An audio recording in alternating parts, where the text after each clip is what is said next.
This is vulnerability city, okay? I've taken anxiety medicine for over 7 years, okay? And I have not taken it since Really? November. That is another reason why I stay home.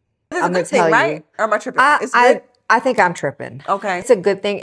I'm just very self-aware when it comes to this, because when I start to feel nervous, it literally hurts. My Really? anxiety is crippling. Yes, because I was on that medicine for so long with the zero intention on staying on it for that long. Okay. So when I got off of it, when I get to a place where I feel anxious, it hurts. Like your body physically hurts. My body physically hurts. And I told Craig today, even on the way here, like I was nervous. To see me? Yes, like making sure I had all my stuff, making sure this. I got nervous, like little things like that. And the last time it happened, we had a family dinner at church, and we got to feed 100 people or whatever. So I'm planning all that stuff and I have a team or whatever. And I couldn't, like I was moving, almost passing out. Like this is just crippling anxiety. I say all of that to say, like I just got off of it cold turkey. I simply just ran out of medicine. It hurts. It hurts. So I just mental health is real, but so is being aware of what you're putting into your body. So if you think about medicine, right, and I'm not knocking medicine, like doctors are called, medicine's called, or whatever. If you think about, you have a pain, all right, you got a headache. Yeah. Okay. And you just do the simple task of getting ibuprofen and you take the medicine. This simple pill that you take is so complex that it finds the pain in your body and it alleviates it. The complexity of that medicine and the ingredients of that medicine and how it can just target the pain, and not just that pain, but the pain throughout your entire body. Right. Like it finds the receptors. Like that's just deep. It's just like if you think about all the different medicines that you take, like just know what you're putting in your body.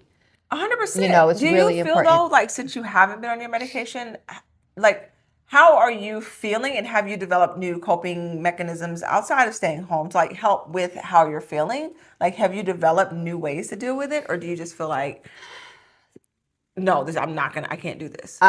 Sometimes I feel like, no, I can't do this. But a lot of times, like there's the natural remedies, like I've been taking saffron. So when I do take it, it helps a lot. It's the same as food. Yeah. You know, it's the same as exercise. And I have been truly neglecting that part of my life. Like Do really. you feel better when you're exercising? I don't remember. Yeah, because I don't, in my mind, when I think about it, I'm like, oh, I would be so happy if I just went for a walk. Do I go for a walk? No, because I don't like bugs. You know what I'm saying? But like, it's just like a trickle. It effect, is. like in It your mind, is. yeah? It is. So it's just kind of like, I mean, all of that, like the whole anxiety, ADHD, it's real. It is real. It happens. It's a thing. Just like perimenopause, it's real. But when I get my dopamine hits, though, I'm good. I'm good for about 5 minutes, and then I'm on to the next dopamine hit. Yeah. Really? Yeah, I'm ready. So that's why I'd be like, nope. Because the only way that I can get that is if I spend money and buy stuff. And So mama you ain't stay got home. no money. Yes. So you stay home. So I stay home. So that all loops back to why you initially kind of stay home, to avoid being in the situation. Yes. Do you feel like there was an event that caused it to spike or to be more pronounced in your life, like this feeling that you have? Or has it always kind of been there, kind of lower, and it's just gotten, just over time, it's just... To be quite honest, like if I can be completely raw and real and vulnerable, I think that it was really pronounced during the pandemic. Listen to me. I was telling my husband the other day, you know how if you break a bone, like it'll heal and you'll walk again, but you'll always have a little bit of a little, or a little bit of a limp. That's what COVID feels like to me. Like I feel like we have adjusted and healed. It overcorrected. Yes, it happened, but sometimes I feel like I'm off. Like I feel like there's a glitch in the matrix and I'm off a little bit, and everything has been extra difficult. Like externally, people probably look like, oh, everything's fine, but bro. Yeah. When I say dumpster fire, honey, it's been a trying 6 years since COVID. And I feel like in our minds, and not just our minds, our bodies too, I feel like we have like really completely overcompensated for what we need to truly be doing. So if we feel extra. If we hurt extra. If we're mad extra. If we're sad extra. Kind of like that whole self-awareness thing, it was kind of like really heightened. Like the level was like really heightened. Like overcompensation was a thing. I never thought about that until you asked. I'm just like, Because I could have said, well, there was this one time in the third One grade, time. you know. But no, truly, when you think about it, that's when a lot of that changed. It really did. Okay, so then that makes me think too. So maybe COVID happened and it forced us to have to slow down. Yeah. Could it possibly be? For me, maybe it's me. I was going a gajillion miles per hour Yeah. before. Like business, corporate, go, reach, do. And then there was this hard stop. And it caused me to almost like reevaluate myself. And then I came out of COVID and it felt like I stumbled out of COVID as a different person. But I still had the same buttons as before, but I was a different version of myself. Yeah. Good, still good, but this version still has not completely made itself complete. Like I still feel like it's like transforming and growing each day, and some days I'm just over it. With the buttons are all still there. Like it's like cylinders, you know, when a car's firing at all cylinders, it's like Yeah. at maximum performance, you know what I mean? So it's like, did I guys just work on say cars, that? But it's just kind of like those buttons are still there, but you're not using all those buttons. You're just using the buttons that you most often use for that thing. I just thought about this, like, you know, when they say like a shark in the ocean, it's got to always move. And if it stops, that motherfucker dies. It's dead.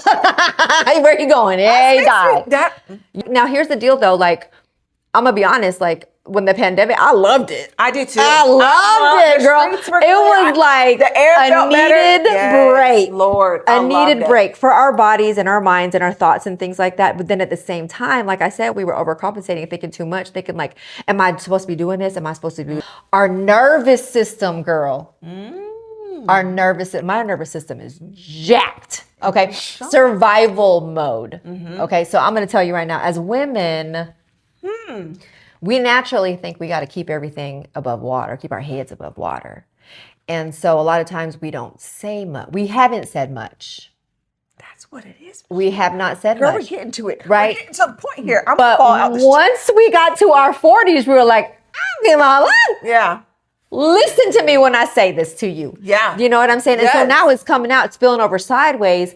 And everybody like, girl, why you crazy now? No, I've been crazy this I've whole been time. crazy. I just was a little bit quiet about it. That's why when we were younger Sorry. and we'd see our aunties and they would say whatever the heck they wanted. Like, oh, girl, you gained a little bit of weight. And I thought to myself, I will never be that auntie. Yes, the heck I will.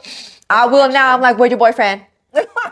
Where your husband? What are you doing? You going to college? No, I would never be like that. But you know, sometimes it accidentally This is comes good. out. This is interesting because this goes back to that feeling of like, is it just me? Yeah. Is it just me? It's not just me. And I know other people feel the same way, but we connect. That's the answer. Yeah. We continue to connect. We continue to chat. We continue to talk about it and then make ways to navigate it. Yeah. And not just get stuck in it. Yeah. There's like research out about this. There's like medical books and journals and things like that. But here's the deal. I ain't gonna read that stuff. I'm just gonna guess. I do that a lot. I make a lot of educated guesses on She things. said, I'm not And a gonna read lot that. of times I'm right. Just because I use logical like Context reasoning. clues. Yes, You use the word it's just context clues. logical. Because like my girls will ask me, Mama, what's this mean? And I listen to it and I think, okay, what's the derivative of that word? In my head. words. I'm actually kind of smart, but stupid at the same time. I'm kind of like a burnout, but whatever.